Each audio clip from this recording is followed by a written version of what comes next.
Kyle, and today my thing is on recycling correctly. And the story that really came to mind when he said about telling a story was one of my teachers for econ last semester told me all about how he moved into Brea in the 1980s. And when he moved to Brea, it was a nice green field of a fourth of a mile from his house. And then over the decades, it slowly turned into a trash dump. And when they were done with the trash dump, they just covered the trash with grass and dirt and just put houses right next door to it after they put, all that stuff on it. And not many people think about this, but that could be them.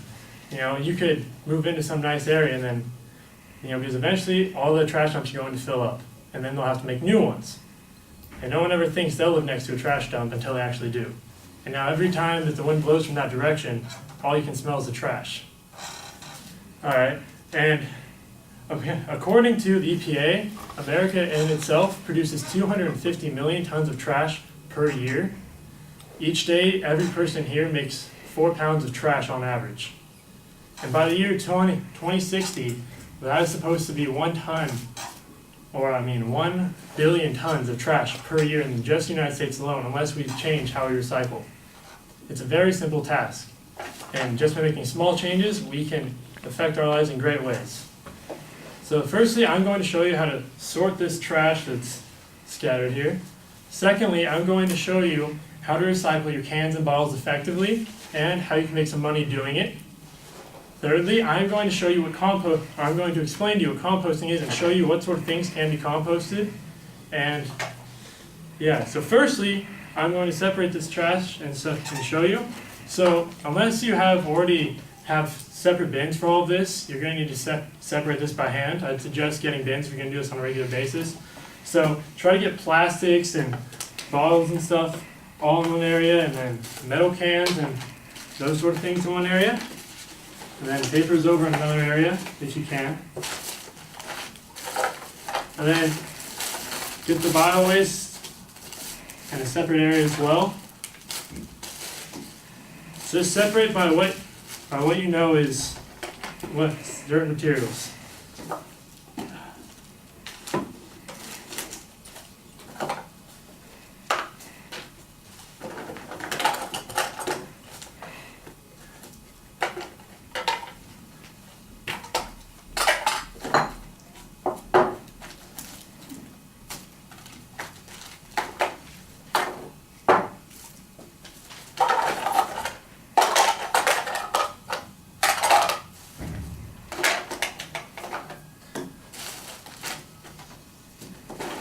Once you have this sorted, usually what you do is you put these all in separate bags because each one of these has an individual way of being recycled. So it's necessary to separate it well. And be sure if you have any sort of bottles and cans or any sort of food stuff, they're clean. If they're like this and they're not clean, they can't be recycled. So make sure you rinse them out if you can, or just do what you can to get them clean. But there is other ways of dealing with stuff like paper plates and stuff that are sorted. So, secondly, what I'm going to show and explain to you is how to separate bottles and cans effectively for recycling. And if you take these to separate centers, they will give you money if you're recycling these. So what you want to do is crush them and make them as small as possible. Because once you crush them and make them as small as possible, then they know there's nothing in them and you don't have to sort through them the whole way, because if you don't, they will ask you to sort through them. So put the smallest stuff on the bottom and the big stuff on top. And when you recycle these, most of these give you 5 cents when you recycle them. So it's the California regular tax on that. And then glass and cans also go separately. You just want to separate all of these separate bottles and cans by material type.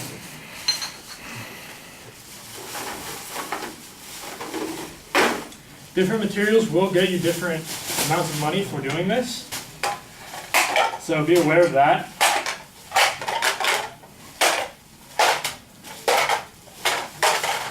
But see, now we're left with things like this odd plastic. This can still be recycled, but it can't be recycled for money. This can usually go in your green waste, or whatever waste color it is, but most waste management districts do have separate bin types for materials such as this type of plastic.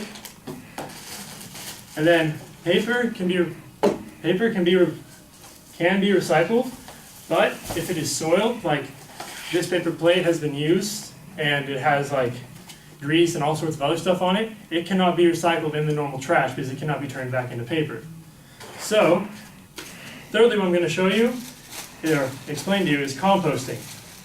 So, composting is where you take leftover food and or bio waste and you put it inside a machine called a tumbler. So anything like these old crackers that have gone stale or apple cores, this cannot be recycled.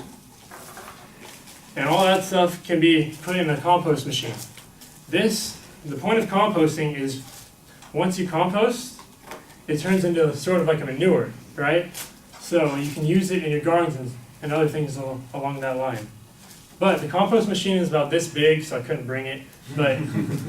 But you put stuff inside of it, and then you lock the lid, just has usually a turn lock, and then you flip the thing over every few days and leave it in the sun, and it will get you manure, and it saves a lot of this stuff from going inside the trash dumps.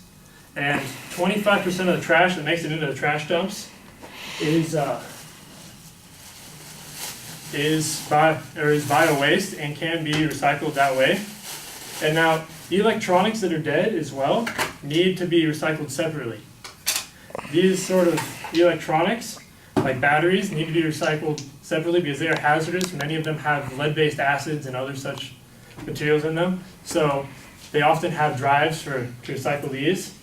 And then these also have drives for where they will take old electronics and recycle them and try to pull materials from them. So in this speech, I demonstrated the importance of recycling. I showed you how to separate your trash effectively, how and why you need to separate the bottles and cans of all different materials. And thirdly, I showed you what composting was and told you about electronic waste and why it needs to be recycled separately and effective ways of recycling this. So, yeah, that's my speech. Okay.